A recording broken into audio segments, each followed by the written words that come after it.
नमस्कार, मैं आपके साथ विभा उपाध्याय और आप देख रहे हैं न्यूज़ 18 बिहार झारखंड का डिजिटल प्लेटफॉर्म। आज की दुनिया तेजी से बदल रही है और इस बदलाव की चर्चा अब खुले तौर पर वैश्विक नेताओं के बयानों में सुनाई देने लगी है। ईरान के संसद अध्यक्ष हैं मोहम्मद बाघेर गालिबाफ। उन्होंने एक ऐसा बयान दिया जिसने अंतर्राष्ट्रीय राजनीति में जैसे एक नई बहस ही छेड़ दी। क्या वाकई दुनिया एक नई वैश्विक व्यवस्था की तरफ बढ़ रही है? ईरानी संसद अध्यक्ष गालिबाफ ने सोशल मीडिया प्लेटफॉर्म एक्स पर यह दावा किया कि दुनिया अब एक नई व्यवस्था की दहलीज पर खड़ी है। उनके मुताबिक पश्चिमी देशों का पारंपरिक दबदबा अब धीरे धीरे कमजोर हो रहा है और अब भविष्य ग्लोबल साउथ यानी कि विकासशील देशों के हाथों में जा रहा है। उन्होंने ये भी कहा कि ईरान के प्रतिरोध ने इस पूरे बदलाव की गति को जैसे और तेज कर दिया हो। गालिबाफ ने अपने बयान में चीन के राष्ट्रपति शी जिनपिंग का भी जिक्र किया। शी जिनपिंग ने पहले कहा था कि सदी में पहली बार दुनिया में एक बड़ा परिवर्तन तेजी से हो रहा है। ये बयान ऐसे वक्त में आया जब वैश्विक राजनीति में अमेरिका, चीन, ईरान और अन्य देशों के बीच तनाव और सहयोग दोनों ही देखने को मिल रहे हैं। गालिबाफ ने यहां तक दावा किया कि अमेरिका और इजरायल के दबाव के खिलाफ ईरान के 70 दिन की प्रतिरोध लड़ाई ने इस वैश्विक बदलाव को और तेज कर दिया है।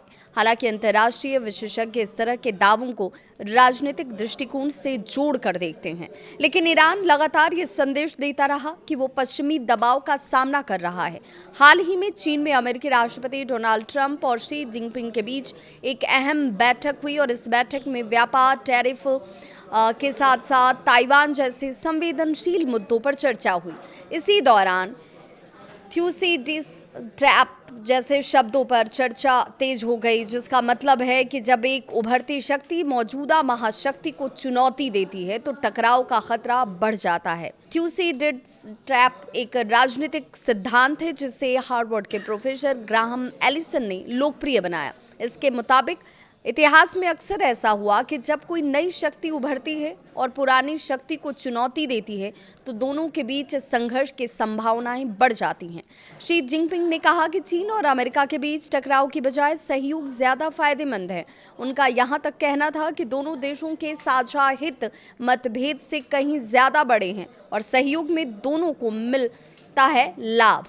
ईरान के सरकारी मीडिया प्रेस टीवी ने भी इस बदलाव को लेकर एक रिपोर्ट जारी की। रिपोर्ट में दावा किया गया कि दुनिया एक बहुध्रुवीय व्यवस्था की तरफ बढ़ रही है जिसमें अमेरिका केंद्रित पुरानी व्यवस्था कमजोर हो रही है। रिपोर्ट्स के अनुसार एशिया, अफ्रीका और लैटिन अमेरिका के देश अब नए विकल्प तलाश रहे हैं। कुल मिलाकर ये सभी बयान एक ही दिशा की तरफ इशारा करते हैं कि दुनिया में शक्ति का संतुलन बदल रहा है, लेकिन ये बदलाव सहयोग की ओर जाएगा या फिर टकराव की ओर, ये आने वाला वक्त और कुछ वर्षों में सबसे बड़ी वैश्विक कहानी के तौर पर उभरती हुई नजर आएगी। आप इस बदलाव को कैसे देखते हैं? क्या दुनिया सच में एक नई वैश्विक व्यवस्था की तरफ बढ़ रही है? अपनी राय कमेंट सेक्शन में ज़रूर साझा करें। क्या आप भी इस राय से सहमत हैं या आपको लगता है कि ये बदलाव सिर्फ कथन में है, सच्चाई इससे कोसों दूर है?